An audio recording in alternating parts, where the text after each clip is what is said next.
গরুটা খাই না আজকেও কাটি নিয়ে যাই না আজকে সাবার করে দিন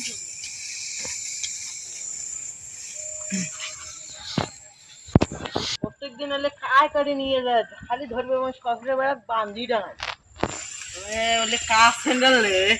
ধস রেখে এ ভাই এই তো এবারে আরে প্রত্যেকদিন কেন কাটিস তুই কানো না তুমি তুই আইস কেন বা কাটতে দিছিস এমনি ঢুকছিস এলে কি কাটছিস কাটি মানে বাড়ি নিয়ে যাচ্ছিস মাছ আরে কোড়ে মাছ আয় একটু এলে কাজ স্যান্ডেল এলে কার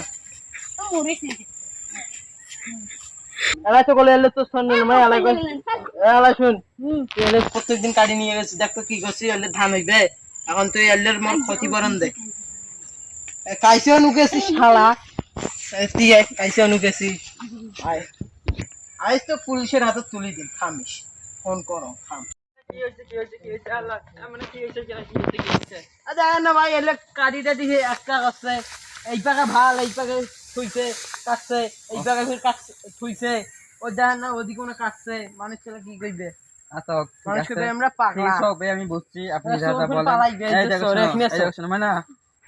এইরকম কষ্ট হইলে তো অন্যায় কাজ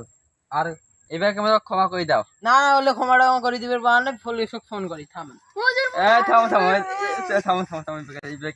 এইবারকে মতো ক্ষমা করে দাও না আমাদের তাহলে কান ধরো আচ্ছা কান ধরার দরকার নাই আমাদের প্রিয় নবী হযরত মুহাম্মদ সাল্লাল্লাহু আলাইহি সাল্লাম ছিলেন একজন ক্ষমাশীল হ্যাঁ তাই আল্লাহর রহমতে আপনিও ক্ষমা করে দেন আল্লাহ আপনাকে ক্ষমা করে দেবে যাও ক্ষমা করে দেন এবারে আমাকে ক্ষমা করে দেন হ্যাঁ আচ্ছা ঠিক আছে